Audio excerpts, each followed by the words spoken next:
Asia की सबसे बड़ी बार एसोसिएशन कहलाने वाली लखनऊ बार एसोसिएशन की गरिमा पिछले कुछ वर्षों से गिरती चली आ रही है, जिसके फलस्वरूप बार एसोसिएशन की मान्यता समाप्त कर दी गई है, जिसके जिम्मेदारों को आप सब प्रबुद्ध अधिवक्तागण भली भांति पहचानते हैं। इसी गरिमा को पुनः स्थापित करने के लिए अधिवक्ता श्री रमेश प्रसाद तिवारी ने अथक प्रयास किए। उन्होंने सड़क से माननीय उच्च न्यायालय तक आपके व बार के सम्मान की लड़ाई लड़कर वर्तमान चुनाव को करवाने की नींव तैयार की।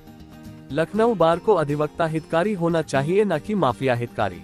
इसी भावना के साथ श्री रमेश प्रसाद तिवारी जी अध्यक्ष पद हेतु प्रत्याशी है।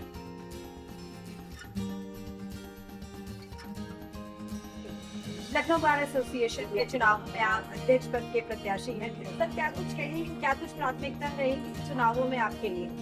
मैं रमेश प्रसाद तिवारी लखनऊ बार में अध्यक्ष पद के प्रत्याशी हैं।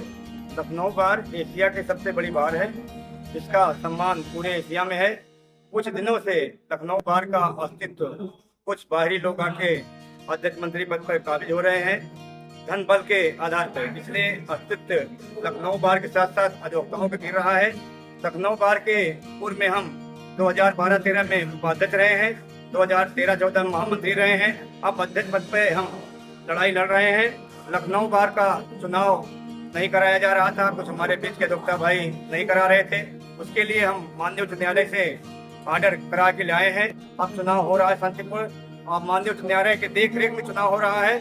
हम अधिवक्ता भाइयों से ये निवेदन करते हैं कि ऐसे लोगों को चुना जाए जो अधिवक्ताओं का सम्मान करें, समाज में अपना मान सम्मान बढ़ाएं, किसी के प्रति किसी भी प्रकार की गलत काम न करें। ये हमारा अधिवक्ता भाइयों से बहुत बड़ा अनुरोध है। सर, भविष्य में आप अध्यक्ष बनते हैं तो अधिवक्ता भाइयों के लिए कौन से ऐसे महत्वपूर्ण कार्य हैं जिनको आप आगे? भविष्य में हम अध्यक्ष बनेंगे, केवल अधिवक्ताओं के नहीं, हम पूरे जनता के लिए काम करेंगे। जैसे आपको उदाहरण के लिए बता दें, एक कमिश्नरेट जो लागू हुई है 2020 के आसपास लागू हुई है।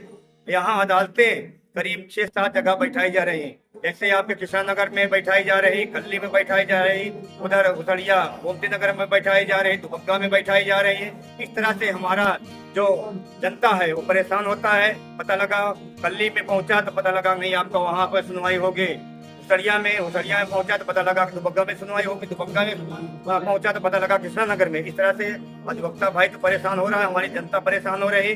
निर्दोष को जेल भेजा जा रहा है और इस तरह से अन्याय किया जा रहा है। इसे हम एक जगह माननीय मुख्यमंत्री से अनुरोध करके इसको अदालत एक जगह लगाई जाएगी। पहले तो हम प्राथमिकता रहे कलेक्ट्रेट परिसर में, अगर कलेक्ट्रेट परिसर में किसी कारणों से नहीं लगेगी तो एक जगह सारे लोग बैठेंगे। जैसे थाने वाइज सुनवाई होती है उसी तरह थाने वाइज सुनवाई होगी। और जो जनता के हित में है, दाखिल खारिज का है, बहुत सारी जनता परेशान होती है। जो भी हमारी जनता हम अधिवक्ताओं के लिए तो करेंगे ही, अधिवक्ताओं के साथ जनता से करेंगे। हम इसलिए वादा कर रहे हैं कि हमारे माननीय मुख्यमंत्री जी बहुत ईमानदार व्यक्ति हैं। उनके पास अगर आवाज पहुंच जाएगी कि ये बात सही है तो किसी के बिना रोक टोक के उस काम को तुरंत लागू करेंगे। इसलिए हम कमिश्नरेट या अन्य भी जो अधिवक्ताओं की जनता की समस्याएं हैं, नकल सवाल में समस्याएं होती है, नकल नहीं मिलती है, तरह तरह की जो परेशानी है वो सब दूर करने का पूरा प्रयास करेंगे।